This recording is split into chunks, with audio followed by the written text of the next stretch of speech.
Hola, soy Ignacio Gumucio. Este es mi taller donde pinto ya hace casi 10 años que estoy en el mismo lugar. Bueno, es un lugar, es bien importante para mí el asunto del taller, en el sentido que los cuadros creo que nacen más de la situación que se arma acá en el taller que de mis ideas. Es decir, no soy capaz de pensar y de tener ideas en frío. Solo se me ocurren ideas de pintura cuando estoy pintando. En ese sentido, cada uno de los cuadros que he hecho son hijos de esta situación de desorden, de fracaso, de posibilidad de cambio de planes, que es lo que se produce en el taller. Lo que hago en el taller es pintar bueno, aquí vemos algunas cosas, estoy pintando en varias ideas al mismo tiempo. Tengo mucha confianza en la distracción, mucha confianza en la confusión y muy poca confianza en las ideas puras. Mi experiencia ha sido que la contaminación, el error, el malentendido me ha producido mucha satisfacción y muy buenos resultados. En cambio, la coherencia y la consecución eficiente de mis ideas me ha llevado a cosas que en general me han decepcionado mucho. Y encontré en el taller una situación donde las malas ideas pueden terminar en buenos resultados, donde se puede partir de un resultado para llegar a una idea, donde se puede partir del interés por un material y después ese interés por un material empieza a convertirse en un tema. Toda esta cadena de producción con los que estamos normalmente habituados, en el taller esa cadena queda de alguna manera, aparecen nuevas posibilidades de esa cadena. Y donde se abre la posibilidad de que las malas ideas sean buenas cosas.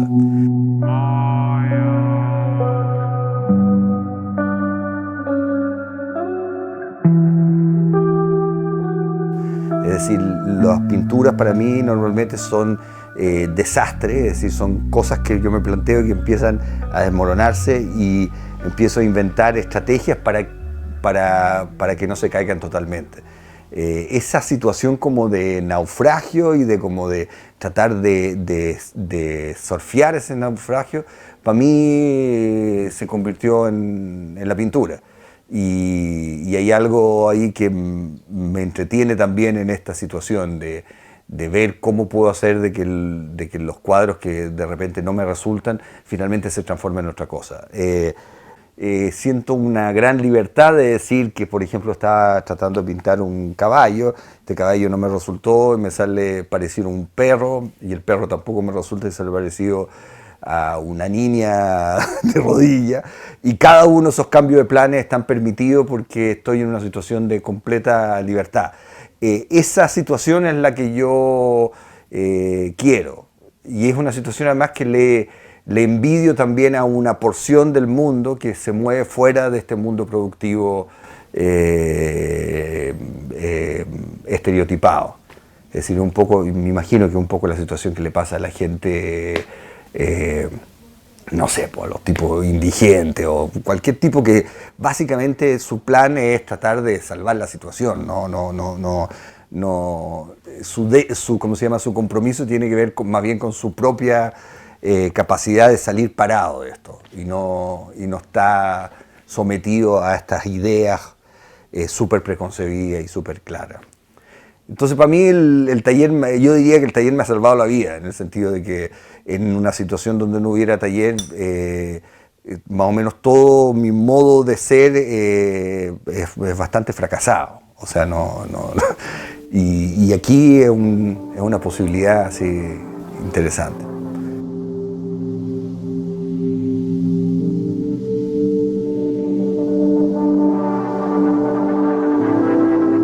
Yo me acerqué a la pintura con una cierta dificultad, me interesaba la pintura, pero me sentía muy intimidado con la mitología que está alrededor de la pintura. Es decir, la pintura para mí tenía que ver, o sea, lo veía como un mundo de materiales caros, entonces eso me complicaba mucho porque sentía que no tenía nada que decir de que estuviera al nivel de lo que es la pintura, que es como un gran arte occidental, así con una gran tradición. Entonces traté de hacer es buscar una manera de poder entrar en la pintura sin estar totalmente intimidado y sin tener el problema de poder equivocarme. Entonces eso hizo que empezara a trabajar con materiales industriales y de bajo costo, y sobre todo que tenían ¿cómo se llama? Menos mitología. Desde el comienzo trabajo con pinturas de ferretería, digamos látex, óleo industrial, esmalte, y sobre madera, cartones, todo tipo de materiales que normalmente ni siquiera tenía que comprar. Esos tenía ¿cómo se llama? Dos ventajas. Por un lado, los materiales, las superficies que elegía ya venían con una cierta, venían medios empezados, es decir, tenía unas ciertas manchas, unas marcas, una forma, las dimensiones también ya venían preestablecidas y eso de alguna manera hacía que yo pudiera empezar a armar algo no totalmente en blanco y con la idea de que yo era solamente parcialmente responsable de lo que pasaba, sino que era la mezcla entre las cosas que yo ponía en la tabla y las cosas que ofrecía en la propia tabla. Y lo otro es que los colores, por ejemplo, los nombres de los colores de industriales tienen una mitología muchísimo más fácil de abordar para mí. Es decir, no sé, cuando uno piensa en un óleo que se llama óleo veronés, de la marca Rembrandt, ya no podía hacer nada porque yo estoy a kilómetros de Verona y de Rembrandt y me siento una porquería comparado a esa gran historia. En cambio, si tú pintáis con un azul rey, da lo mismo, pues el rey de la ferretería, no es un tipo tan... no un rey de Venecia o de Florencia. Y eso para mí era importante, o sea, buscar un modo de pintar que no tuviera que cargar con esta gran cosa que me permitiera entrar. Más tarde he tratado de trabajar con materiales más, digamos, más de la línea artística y ya no lo sé usar porque me acostumbré a trabajar con... Entonces, esa pobreza del material es también un elemento que a mí me interesa que aparezca en mi pintura, es decir, que aparezca una pintura que tenga un sistema de color limitado y un sistema de color parecido al sistema de color donde convivimos normalmente, que es el de las casas, además porque desde el comienzo también una de las cosas que me ha fascinado y que me llevó a pintar es el mundo en el que me tocó vivir, que es un mundo no muy glorioso, que es el de Santiago, y bueno, y Chile, y no sé, siempre me ha parecido que hay algo ahí que por su pobreza y limitación es interesante. Tengo como colores que funcionan un poco como una especie de comodín.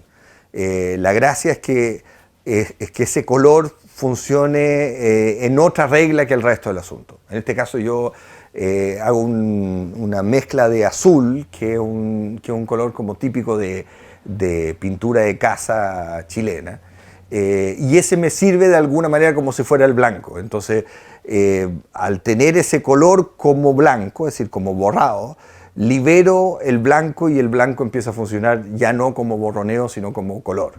Normalmente trato bueno, además yo soy muy avaro y me gusta mucho la idea de que los cuadros sean, que sus costos sean muy inferiores a lo que valen. Entonces eso también encuentro entretenido cuando uno dice, estos son tres pedazos de cosas que eran que son desperdicio y de repente ya, porque una cantidad de gente ve algo, se convierte en una pintura. Me parece muy aburrido cuando uno sabe que desde el comienzo esa era una pintura valiosa, porque los materiales eran valiosos, las ideas eran valiosas.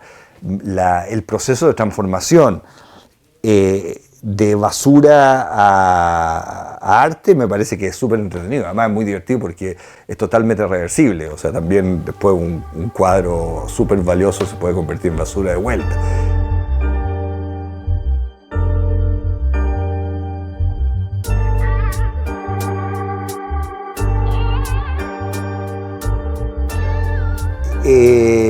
Normalmente, bueno, yo hago clases y pinto, y entonces de alguna manera como que mi vida está armada con esos dos tiempos. Lo que hago en el taller es tratar de forzarme también a la situación del taller, entonces trato de ir en días que tengo completamente regulado, y a veces el taller da mucha actividad y a veces muy poca.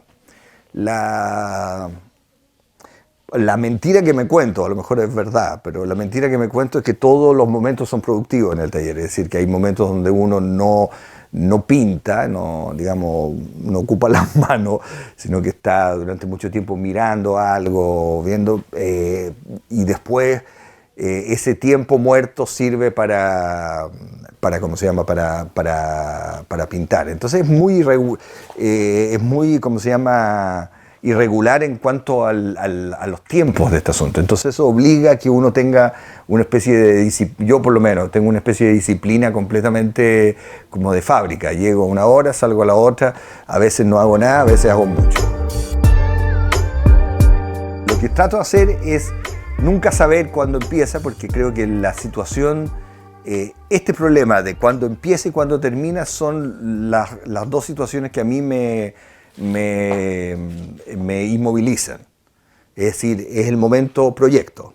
Entonces, para que no aparezca el momento proyecto, yo hago una especie de trampa. Es decir, trato de hacer creer de que nunca empiezan. Y la manera de hacer eso es tener tanta cantidad de cosas funcionando al mismo tiempo para que yo no pueda exactamente entender cuándo partió. Es decir, normalmente parte de una mancha, pero como lo abandono muy luego, es como que vuelve a empezar y después vuelve a partir, y también el momento cuando se acaba es muy difícil de notar. En general se acaba cuando ya me aburro o lo tengo que sacar para una exposición o alguna situación que es externa a mí.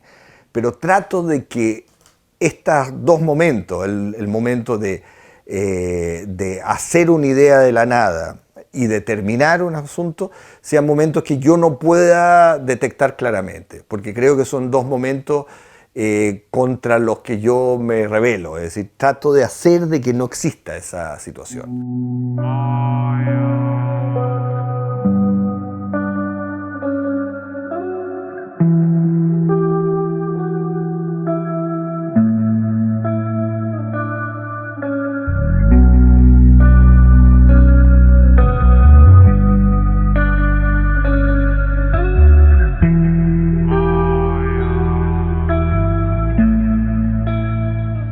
Una de las situaciones más complicadas y radicales tenía que ver con la imposibilidad de trabajar en el taller.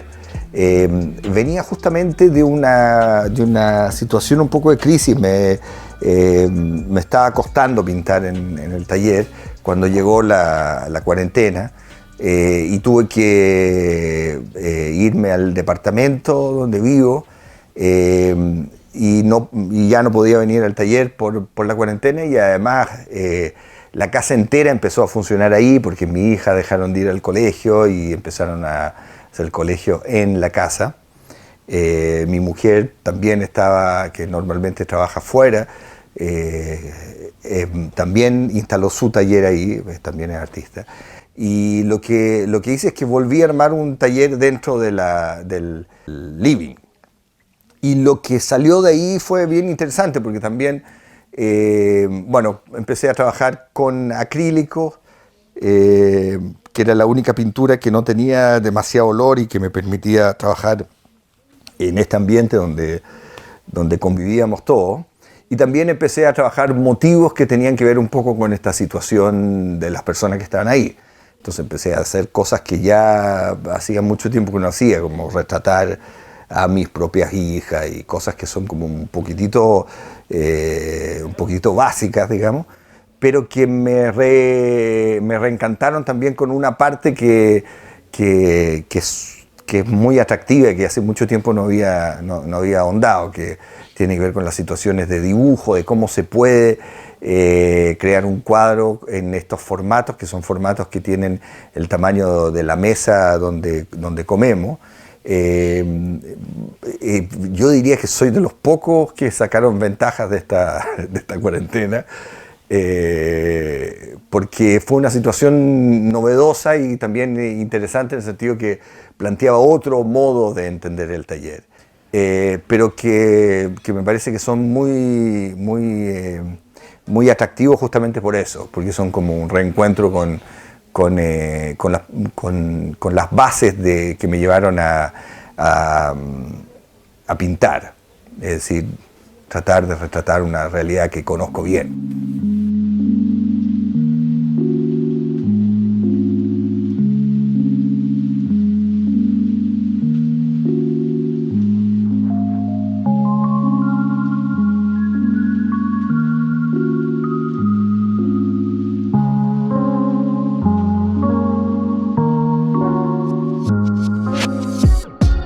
Esa es otra cosa que a mí me parece que es entretenido, es que siempre pensé los cuadros como objetos, como cosas físicas, no como imágenes.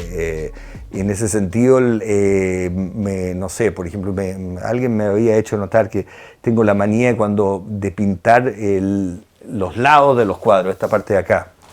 Y normalmente los pinto de color. Y eso porque no puedo dejar de verlo como un objeto, o sea, como una cosa. Y me parece atractivo que las pinturas sean imágenes. O sea, cuando pienso, no sé, que la Gioconda, claro, es una cara enigmática y toda la cuestión, pero también es una cosa. Es decir, es un bulto, una cuestión, tiene un peso y es una cosa y se podría quemar como le pasa a las cosas, va a envejecer y finalmente va a desaparecer como le pasa a las cosas. El hecho de estar metido en el mundo de las cosas me parece siempre súper atractivo.